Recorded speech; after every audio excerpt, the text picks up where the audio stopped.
The same thing happened in global level. And in Africa, French company owns many mining assets, and this is they bought their asset, real estate, and several decades ago, and they don't pay any tax for that country. Zambia and sort of countries, the same, okay, and like in Switzerland company, they I can't Zambia some company. What the name is Swiss company. What's Glencore? Glencore is their annual sales is 7 times of Zambia's GDP. But Swiss government, Swiss company, they don't do nothing for them.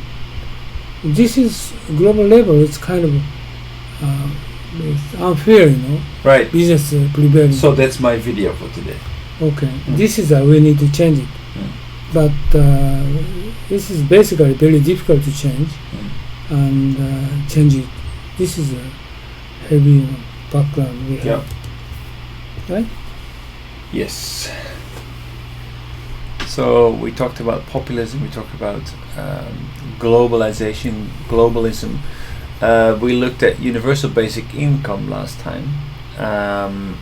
And there is a short video left with McKinsey, which actually focuses on, okay, so the job market is changing, jobs are changing. This is a not a stable society. We need to transform ourselves and prepare for the future.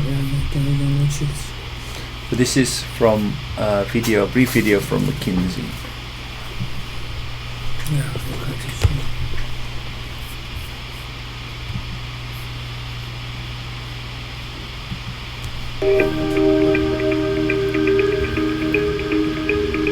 Globalization is a fact. A lot of globalization is because of technological improvements that enable it. Some is because of policy choices.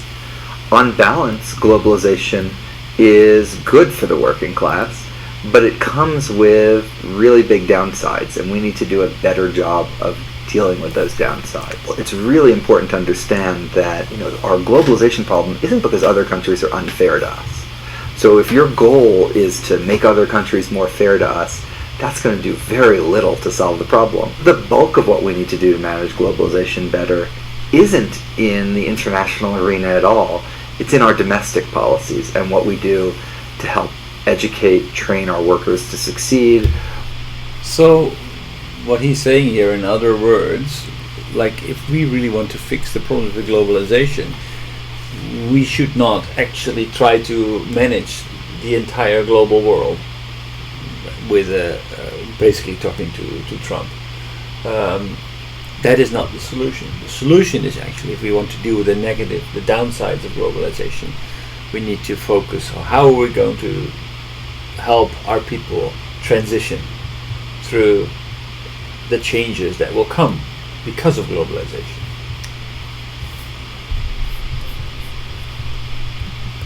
What we do to help our workers be more mobile from place to place in the economy, and to let our businesses have the infrastructure to take advantage of those global opportunities. The most important is what we can do to equip people to succeed in a world with globalization, a world with artificial intelligence, changing technology. If you look just at training, right now we spend 0.2% of GDP in the United States on training. That's the lowest of any of the advanced economies in the OECD. So I think that's something that we actually just need to invest more. Now we also need to be smart about those investments. Training programs have a mixed record. Mixed means some of them have been bad, some of them have been good, and we need to understand better what makes them good. Community colleges is one where the evidence is overwhelmingly strong for it, and that's something where we've made very little federal investment in the past. And a lot of it depends on the person's age. If the person is 30, 35, there is training that can help, but a lot of what we can do is invest also in their children and their jobs and their economic future, and there's a huge amount we can do. By the time you're 55 or 60, I think we need to have a more honest conversation and say, you know what, if you used to have a job making 70,000, the best you can do now is 40,000. We're not going to spend $15,000 training you and get nothing out of it. We'll just give you $15,000 in cash. You'll get it every year for the next couple of years. And, you know, it's sometimes called wage insurance, and it eases some of the transition, helps keep people in the workforce.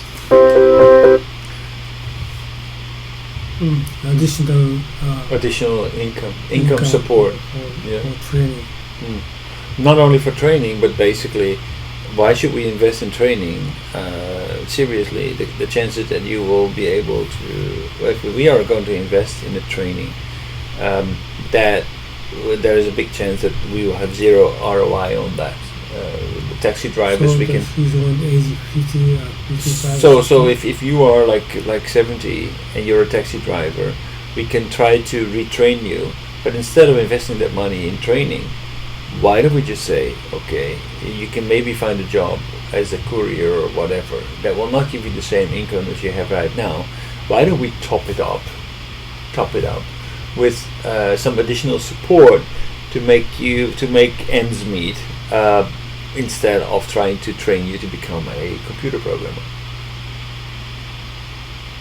Wait a minute, he's talking about, okay, age is 55, 60, you retire job, and your salary is 60,000 down to 40,000. Yeah. So government will going to fill in another 15,000, right? Yes. For kind of sort of basic income. Yes, for basic income, but not for maybe if you are too senior, then maybe we should acknowledge the fact that training is not the solution. You just need additional income.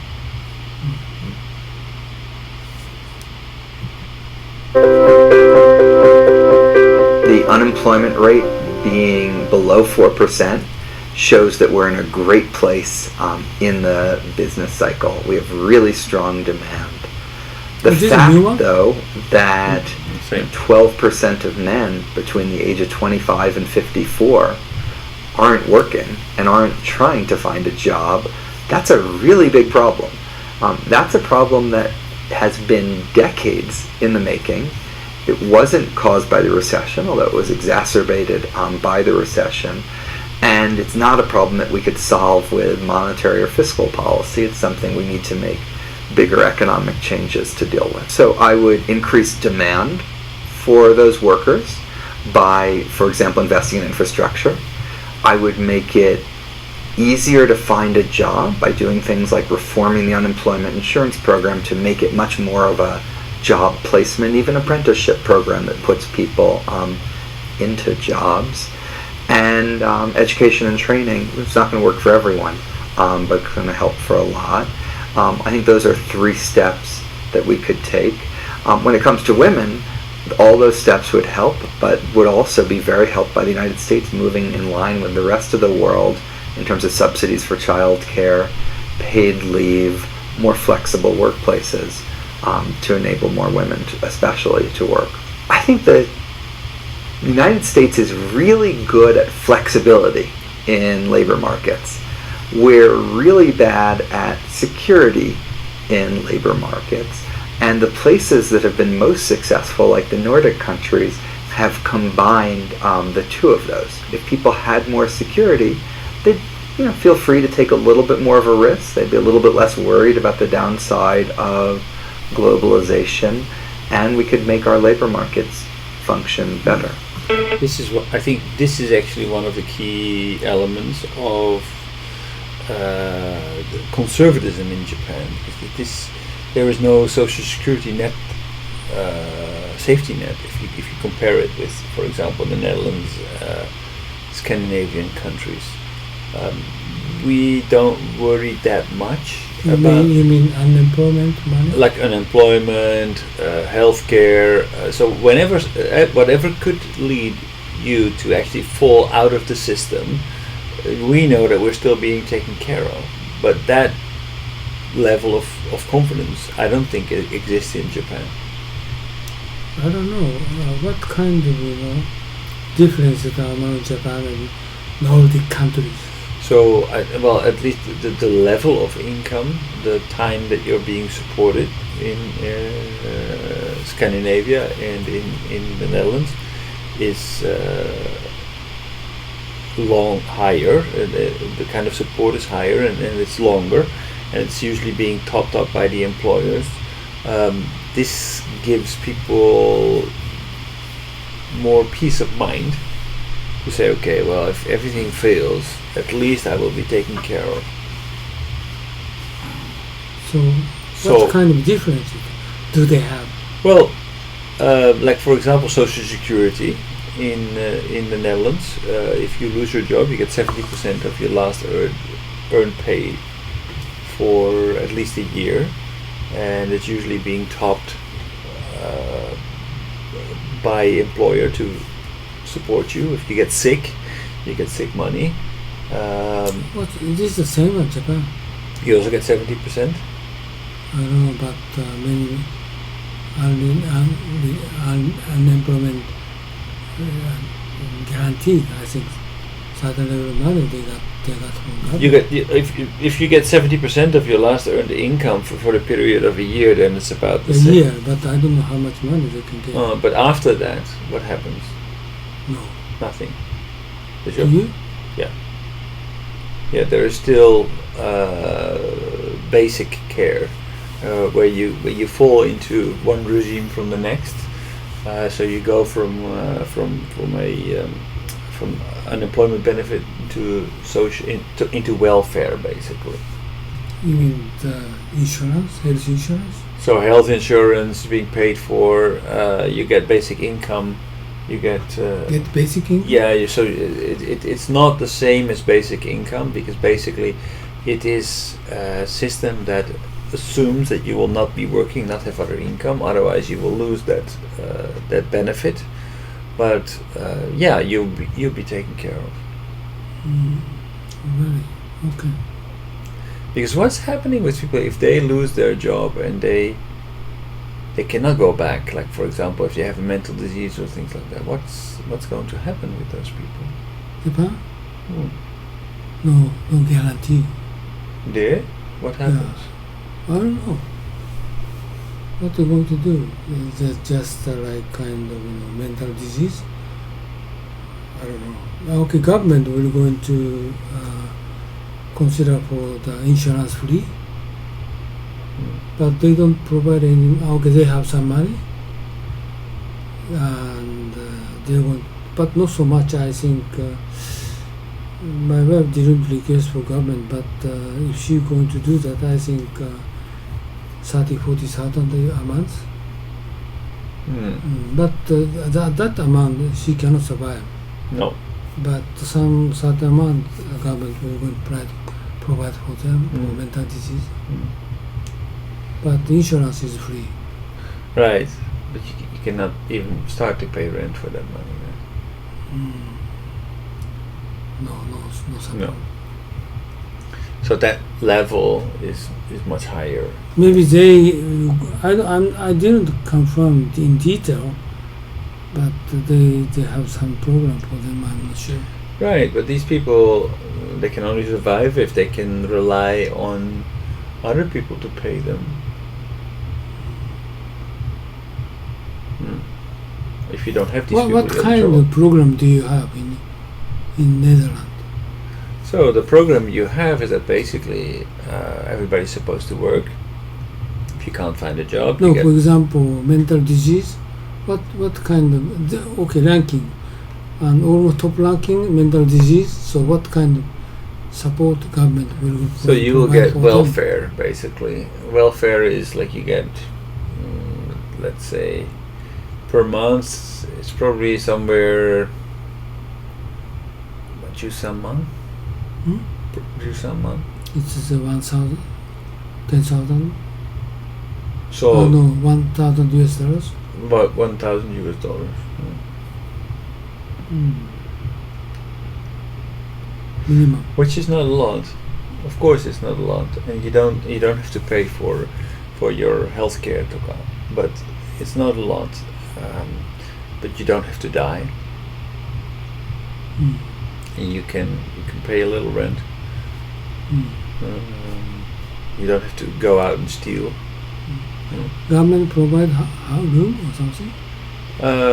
Yeah, you can get all kinds of support, local support for housing. There's social housing, and there's special support for, like if you, for example, need to be hospitalized, you can get.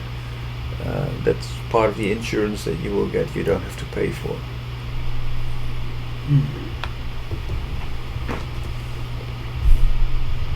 Okay, go ahead.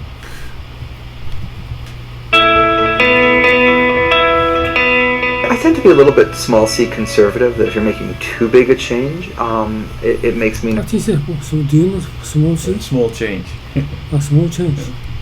Universal basic income would require nearly doubling income taxes in this country.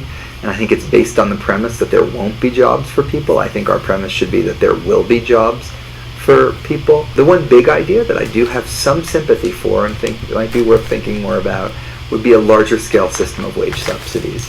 That if you don't make as much at your job, the government would pay extra, it would show up in your paycheck, and it would both reward work and encourage it.